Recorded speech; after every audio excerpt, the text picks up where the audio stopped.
Eh bien, aujourd'hui, à l'heure de la bonne nouvelle, nous abordons le thème de Jésus, le seul libérateur, le seul qui peut vraiment rendre libre quiconque. Quel est l'être humain aujourd'hui qui n'est pas dominé par le péché? Bien sûr, le mot péché est un mot qu'on n'emploie pratiquement plus aujourd'hui. Alors, j'aimerais peut-être illustrer avec certaines choses qui vont nous permettre de bien saisir ce que c'est cette notion de péché dont la Bible parle tant et dont nous ne parlons plus dans notre monde moderne. Vous savez, si on parlait un peu de la cigarette, par exemple. Alors, avec la dépendance de la cigarette, on peut avoir une idée de la dépendance du péché. Alors on est jeune, on veut faire un peu comme tout le monde, on veut fumer pour s'identifier, mais ce qu'on réalise, c'est qu'après quelques jours, on devient complètement dépendant de cette substance, parce que la cigarette n'est pas anodine. À l'intérieur, il y a beaucoup de substances, bien sûr, dont entre autres la nicotine, qui est une drogue très puissante et qui provoque l'accoutumance rapidement. La plus belle preuve, c'est qu'après quelques années, lorsque les gens veulent cesser de fumer, ils réalisent une chose, c'est que c'est plus eux qui sont maîtres de la cigarette, mais que c'est la cigarette qui est maître d'eux-mêmes. Et c'est pas facile d'arrêter. Alors, il faut aller dans des thérapies, il faut mettre des patchs, il faut faire toutes sortes de choses pour se libérer de cette nicotine. Et finalement, fort heureusement, plusieurs finissent par s'en libérer.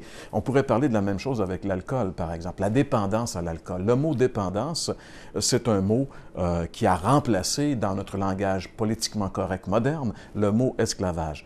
La même chose avec l'alcool que la cigarette. On commence par prendre un verre de façon conviviale pour avoir du plaisir avec les amis, mais plusieurs personnes ne peuvent pas n'en demeurer là. Ils réalisent qu'après un certain temps, ils doivent absolument prendre de la boisson pour être capables de fonctionner.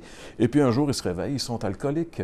Ce n'est plus eux qui dominent l'alcool, mais ils sont dominés par l'alcool. Et encore là, on connaît que on sait très bien que pour être libéré de cette substance-là, c'est pas facile. Plusieurs personnes doivent suivre des cures de désintoxication parce que l'alcool intoxique et même après avoir été désintoxiqués, doivent continuer d'avoir des thérapies de groupe pour pouvoir se motiver à ne pas retomber dans cette mauvaise habitude-là. Donc, c'est un peu aussi, on voit avec l'alcool, un peu un parallèle avec la dépendance du péché. On pourrait parler de la drogue qui est la même chose. En réalité, les gens qui commencent à fumer un joint pour le fun réalisent qu'après un certain temps, ils sont devenus complètement esclaves de ces substances-là et ce n'est plus eux qui contrôlent la situation, mais ils sont contrôlés par la substance.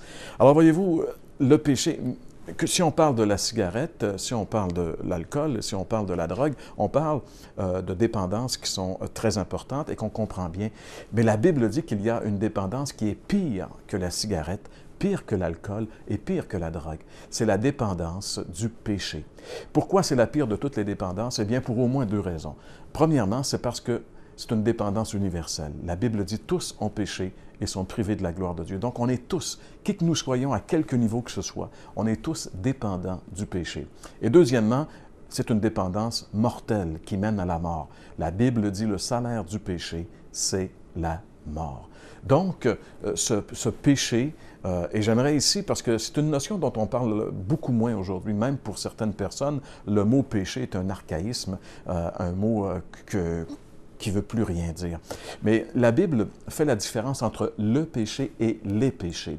Les péchés, ce sont les conséquences du péché. Le péché, c'est un état. C'est un état, c'est une brisure qu'il y a à l'intérieur de tous les êtres humains. Prenons l'exemple, par exemple, du GPS, la position par satellite qu'on appelle le GPS. Il y a des bateaux, des grands navires qui sont dirigés en certains endroits uniquement par le GPS. Donc, c'est-à-dire qu'à partir d'un certain moment donné, c'est le GPS qui prend contrôle de la direction du navire. Mais admettons que le récepteur du GPS ne fonctionne pas bien. Il reçoit les bonnes instructions, mais ne peut pas les traduire correctement. Donc, la direction va être bien donnée, mais le navire va aller dans la mauvaise direction, toujours dans la mauvaise direction, parce que son récepteur GPS est défectueux. Eh bien, c'est un peu ça le péché dans l'être humain. Dieu nous envoie les bonnes directions, mais on ne peut pas bien les appliquer, bien les traduire, parce qu'il y a quelque chose de défectueux en nous qui doit être changé. Et c'est ça le péché. Et ce péché nous fait faire de mauvaises choses que la Bible appelle les péchés. Et ça, c'est très sérieux et très dangereux. Le Seigneur Jésus nous a mis en garde. J'aimerais lire avec vous ici un passage dans les Écritures, dans l'Évangile selon Jean, chapitre 8 et le verset 34. C'est Jésus lui-même qui nous dit ceci. Il dit « Vraiment, je vous l'assure, répondit Jésus, tout homme qui commet le péché est esclave du péché. » Jésus vient juste de nous le dire, vous savez, on ne joue pas avec le péché. C'est lui qui est le plus fort. Beaucoup de gens ont voulu le taquiner, ont voulu s'amuser avec le péché, mais se sont rendus compte éventuellement qu'ils avaient fait une mauvaise affaire. On ne joue pas avec le péché. Mais heureusement, il y a une personne qui peut vraiment nous libérer du péché. Il y a une personne qui peut nous affranchir de cette domination. Et cette personne, évidemment, c'est le Seigneur Jésus-Christ. J'aimerais vous lire ces paroles qu'il a lui-même prononcées alors qu'il était ici, qu'on retrouve aussi dans l'Évangile selon Jean, chapitre 8 et le verset 36. Il dit, « Si donc c'est le Fils qui vous donne la liberté, alors vous serez vraiment des hommes libres. » Si donc c'est le Fils qui vous affranchit, vous serez réellement des hommes libres. Vous pourrez expérimenter la vraie liberté que seuls les croyants en Jésus-Christ peuvent expérimenter. Comment est-ce que Jésus peut nous promettre et même nous donner une telle liberté? Eh bien, tout cela s'est joué à la croix du Calvaire. La Bible nous dit que lorsque Jésus est mort sur cette croix il y a 2000 ans, il s'est passé quelque chose que même les plus grands cinéastes d'Hollywood ne peuvent reproduire parce que c'est quelque chose qui était invisible, quelque chose que l'homme ne pouvait pas voir avec ses yeux, mais que la Bible révèle. C'est que lorsque Jésus est mort sur cette croix du Calvaire il y a 2000 ans, tous les péchés de tous les hommes qui ont vécu sur la terre, du premier Adam jusqu'au dernier, ont été déposés sur lui, et là, sur la croix, il a subi la juste et sainte colère de Dieu à la place de tous les pécheurs, dont moi je suis le premier, disait l'apôtre Paul. Nous sommes tous des pécheurs et Jésus a payé à notre place. C'est de cette façon-là qu'on peut obtenir le pardon de nos péchés. Mais c'est bien obtenir le pardon de nos péchés. Mais si on n'est pas libéré du péché, on va recommencer le lendemain. On ne pourra jamais s'en sortir. Alors Jésus nous a plus qu'acquéri le pardon du péché. Il nous a à la croix aussi donné la liberté à l'égard du péché. Si nous voulons vraiment connaître le pardon de nos péchés, nous devons croire que Jésus a porté sur la croix nos péchés, qu'il est mort pour nos péchés. Et lorsqu'on croit que Jésus est mort pour nos péchés, on obtient le pardon, la vie éternelle. Mais pour être libérés, pour pouvoir jouir de la liberté que Jésus offre à l'égard du péché, nous devons croire que lorsque Christ est mort sur la croix, nous sommes morts avec lui. C'est exactement ce que l'apôtre Paul développe dans son épître qu'il adresse aux Romains, et particulièrement dans les chapitres 6, 7 et 8. J'aimerais d'ailleurs vous lire un extrait du chapitre 6, qui est le verset 6, où l'apôtre Paul dit ceci.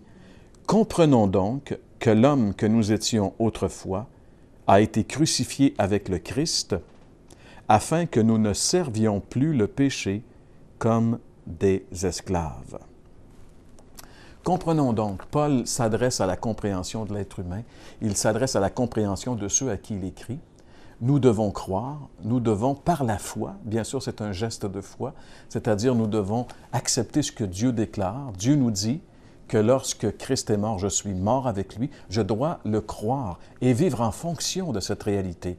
Et il dit l'homme que nous étions autrefois, c'est-à-dire la personne que nous étions avant de mettre notre confiance en Jésus, cette personne, elle est définitivement morte, elle n'existe plus, elle est morte sur la croix avec Christ. Et comme Christ est ressuscité, eh bien, je dois accepter que moi aussi, avec lui, je suis ressuscité pour vivre en nouveauté de vie, vivre une nouvelle vie, cette vie où je suis libéré de la domination du péché. Alors voyez-vous, mes amis, oui, Jésus est le seul libérateur. Oui, Jésus peut pardonner tous nos péchés, nous donner la vie éternelle, mais en plus nous donner la liberté. Une vie nouvelle, une vie où nous ne sommes plus dominés par le péché. Mais tout cela est possible uniquement par la croix où Christ est mort. Nous devons accepter par la foi que notre condamnation, Jésus l'a subie à notre place et qu'il nous a donné également la liberté à l'égard du péché en nous prenant avec lui sur la croix. Nous devons accepter que nous avons été crucifiés avec Christ, que nous avons été ensevelis avec lui et que nous sommes ressuscités avec lui pour vivre en nouveauté de vie. Si par la foi, nous acceptons ces vérités, eh bien, non seulement nous allons expérimenter le merveilleux pardon de Dieu, la vie éternelle, mais nous allons aussi expérimenter la libération que le Christ accorde gratuitement à tous ceux qui lui font confiance. Alors, mes amis, tout se joue à la croix. Pourquoi ne pas venir maintenant à la croix du Calvaire? Pourquoi ne pas voir le Christ mourir en portant nos péchés et lui demander pardon et l'inviter dans notre vie comme Sauveur et Seigneur? Et lui dire simplement ce matin, « Seigneur Jésus, je te donne ma vie. Fais de moi ce que tu veux. » Et vous verrez qu'il est vraiment le seul libérateur.